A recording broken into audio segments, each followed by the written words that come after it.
waaw maa ngi tudd Egoul Sène di président association des commerçants du marché unité 14 muy marché bi ñu nekk nii. waaw ndaje bi li ko mënul dara lu dul sunu maire Adama Sarr daf nu bëgg a jaay doole ci marché bi xam ne marché bi ñu koy créé bu juddoo tam xale bu ndaw la woon duggagul école parce que marché bi ñu koy créé en 1998 xam nga boobu ak léegi mat nay fan bu matul fanweer bu matul fanweeri at tam jege na ko lool yàlla dimbali ñu suturaal ñu nekkoon ci marché bi di fi liggéey ñëpp am fi seen trang marché bi baax ñu dem ba ñu koy comparé ak marché Thiaroye yàlla ak mbiram ñëw en 2005 mu am inondation boo xam ne ni Sénégal gépp kenn muccu si moo tax alors ñu am ay problème ñu génne ci marché bi wante teewul commerçant yi bëgg seen alal fonk seen alal xam li ñu ci def ak li mu leen jaral moo tax daaw ñu sax sore ak surtout sunu jigéen ñu baax ñi xam ne fajar la ñuy jóg dem jëndi seen marchandise avant 11h ñu dal dee ñëw di liggéey yor seen i kër marché bi am na ñoo xam ne nii am nañ fi ay kër mais yàlla bi mu ñëwee ak ndogalam ñu bari yàqule si ñu obligé nawet bu jot ñuy génne mu metti nu lool bëgg bi ñu bëgg marché bi ak xam njariñ ji mu am si ñun moo tax ñu def tout ba am ku nu ko defaraat boobu nag xëy na moo jaarul na mu waroon a jaare nu commencé am ay problème ak promoteur ba fa nekkoon du ma sax promoteur bi parce que promoteur boobu wax dëgg amuñu problème mais dafa dem ba ci biir ut ñeneen ñoo xam ne dañu ko ñëw jàppale ci marché bi te ñooñu ay commerçant lañu boobu la suñuy problème commencé ak ñoom ñu bëgg a def ci marché bi du n'importe quoi dañ dem bàyyi nag problème bi waa bureau bi noonu loolu duñ ko def ay kilifa lañ ci dëkk bi ñu nekk fekk suñuy nawle ñu xam ñu duñu fi nangoo def mukk loo xam ne ni bu ëllëgee ci biir dañuy wax lu ñu naqar te duñ ci mën a teg waaw kay waaw léegi ñooñu ñu dem nañu tribunal ñu gañe leen yàlla def ñu yaakaar ne génn ni seen loxo ci marché bi ndek te ñu ngi ci touche bi di def tout pour ñëwaat ñooñu man bu yëpp barka démb sax laa xam ne ñoom la parce que dañ fi andi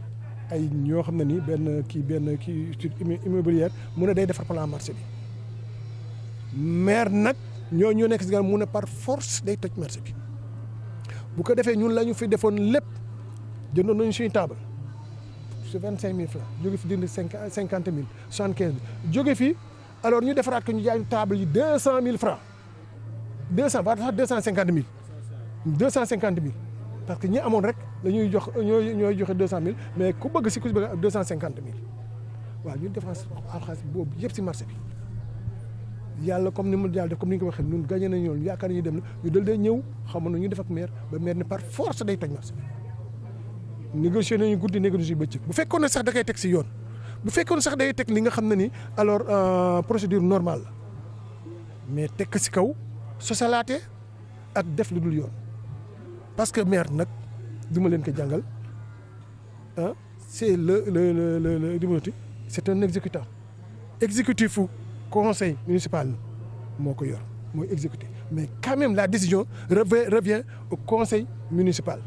bon conseil municipal moo war a délibérer ba pare mu soog a exécuter c'est ce qu'il n'a pas fait nun am nañu suñu kayit yëpp si ay prédécesseurs xëy na nag am na si ay benn yoo xam ne nii ba ñu waree am seen i kayit dañ ko xaw a sàggan am na ñoo xam ne dañoo réerle mais ñoo ñëpp si noonu lañu nun mën nañoo defaraat suñu marché loolu lañu ko wax noonu mën nañoo defaraat suñu marché parce que quand même wax naa leen dañu demoon tribunal ak ñi fi ñu njëkkoon pour ñu defaral ñu ko waaw est-ce que noonu dañu mën toujours jot dem ay kii consort mu sonal ñu lool ñu ne nag ñu toog réunion en assemblée générale ordinaire du comme bi ñu ne bon léegi nañ tabaxatuñu du ñu dugg si yow dootuñu dugg si di am ay problème tey yàlla xam na ne ñoom seen liggéey bu ma leen ko wanoon tey ji nga waaru mu la wanoon tey ji li ñu fi liggéey nga waaru liggéey bi baaxul guddi baaxul bëccëg bëgg nag ñun ñu ànd ak ñoom si loolu moom laa la wax ne ñun dañ ko bañ ne du ñu fi bàyyi mukk ñu def fi loo xam ne ni ëllëg si biir ñun du ñu mën a rendre compte nit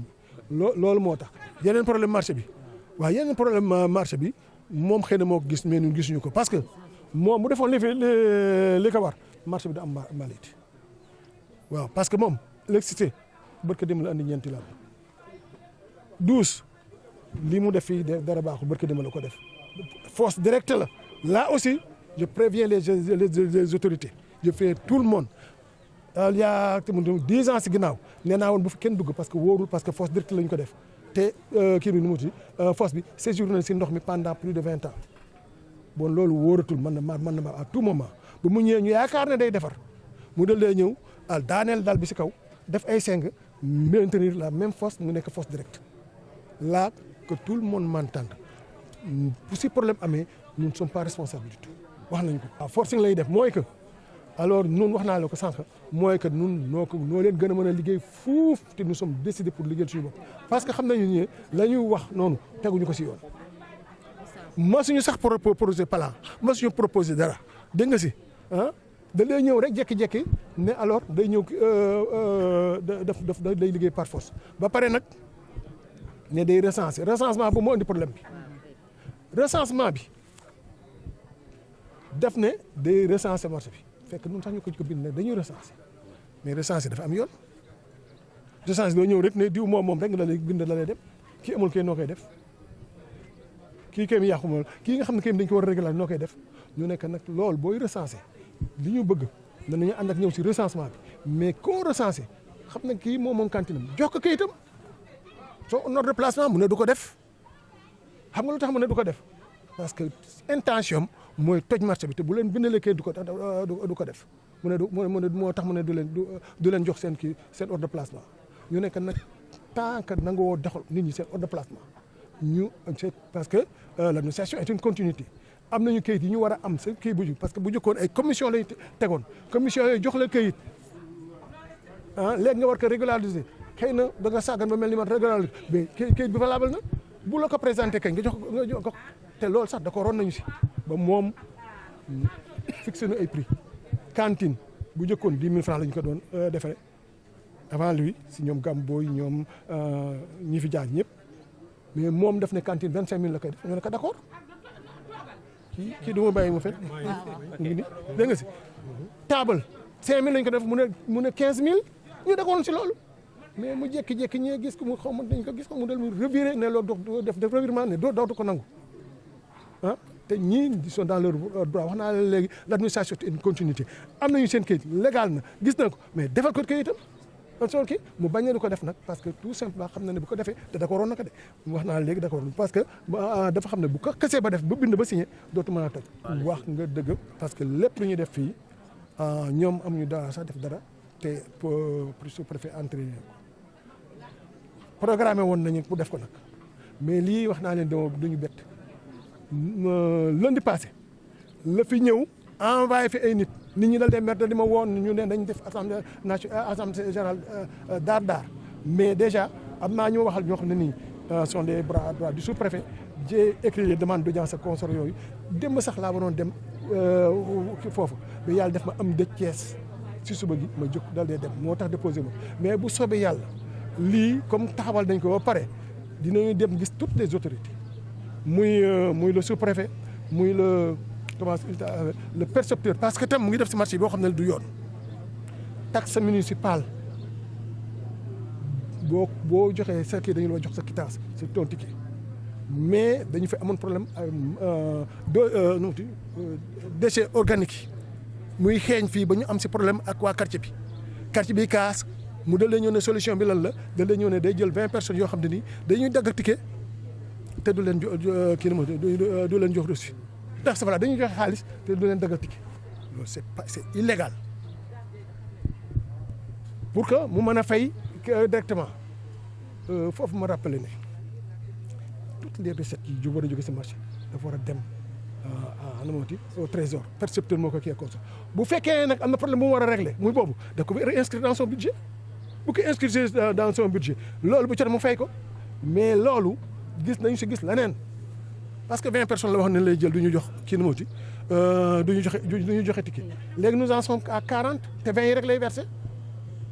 loolu lépp nous avons saisi un huissier ay huissier sax du benn rek ñëw nañu constaté nañu ñu loolu bu soobee yàlla dinañ ko yóbbu si autorité et nous allons porter plainte suñu droit yi mu bafee itam duñu jaay doole xam nañu am na suñu papier légaux mu dal dee ñëw amul nu mu ko kiiyee war a def son conseil nangam fu kii conseil deful procédure normale ndax day ñëw fa dañuy sosal alors damay def ay des transformations dans le marché consort yooyu yëpp tam nous avons saisi des kii bu soobee yàlla lu mu bëgg dañu si dem ak moom. waaw waaw léegi loolu wax naa ko mais ça sous-entend que comme ni mu wax léegi nous allons saisir le sous-préfet nous allons saisir le percepteur wax leen que nag ne nag leen à partir d'aujourd'hui bu nu amul quittance du ñu fay juti déjà li mu def nii sax ne ça nous a lésé mooy lan mooy day diminuer envergure marché bi joxe 100 000 francs par jour wuute nag ma 25 000 francs par jour ni ñu ko fonk te nun marché bi nag quand même bareegul ay nit mais nag quand même mu ngi dox lu bëri bon nag bu lu mat 40 personnes yoo xam ne ni du ñu joxe dégg nga si ñu dindi ko si c'est à notre détriment. Merci beaucoup bon yooyu tout ça moo tax ñu ne alors ñu tenir point de presse bi yëgal les autorités jógal Sénégal gépp ne nous subissons une injustice te nag nous ferons face ba ñu si dara. Hamidou Diallo, je suis le secrétaire général de l'association pour la gestion du marché de l'unité 14. Ce marché a été ouvert et créé en 1998. En ce moment, j'étais le délégué de quartier de ce quartier-là. Et c'est avec le maire Mbacké Diop que nous avons procédé à la mise en place de ce marché-là. Nous avons un différend avec notre nouveau maire. Parce que ce marché a vu passer beaucoup de maires. Depuis Mbacké Diop, Gamou Boy, Mbacké Diop encore, Moustapha Mbeng et aujourd'hui, le 4e ou 5e maire qui se trouve être M. Sall. M. Sarr. Voilà. Qui se trouve être M. Sarr. Mais le différent c'est quoi? C'est parce que M. Sarr vient d'arriver. Et vraiment, c'est nous qui l'avons élu. Parce que le maire, il est élu par les populations de sa localité. Et depuis qu'il est venu, il a fait un blackout. Il a fermé toutes les portes aux autorités du marché et il voulait aller en route libre pour la gestion de ce marché-là.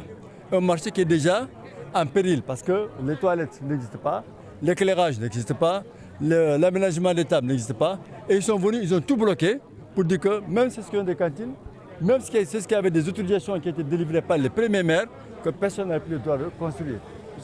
jusqu'à nouvel ordre. Nous avons entendu. Et maintenant, qu'est-ce qu'ils veulent faire? Ils veulent procéder à un recensement. Avant de recenser, nous pensons qu'il faut d'abord régulariser. Régulariser parce que le marché là depuis 1998, certains ont perdu leur autorisation de placement, d'autres n'en ont pas encore, et d'autres en ont, mais ne l'ont pas retrouvé. On ne peut pas également faire un recensement en mettant de côté l'association de la gestion du marché. Malheureusement, c'est ce qu'ils voulaient faire. Mais aujourd'hui, nous avons dit net, on ne peut pas accepter cela parce que des préalables sont là à l'attente, qui n'ont pas été réglés. Et il faut qu'on aille ensemble d'abord pour la gestion du marché parce que la gestion participative, ça n'a pas commencé aujourd'hui, ça a commencé depuis longtemps. On ne peut rien faire sans les populations. On ne peut rien faire.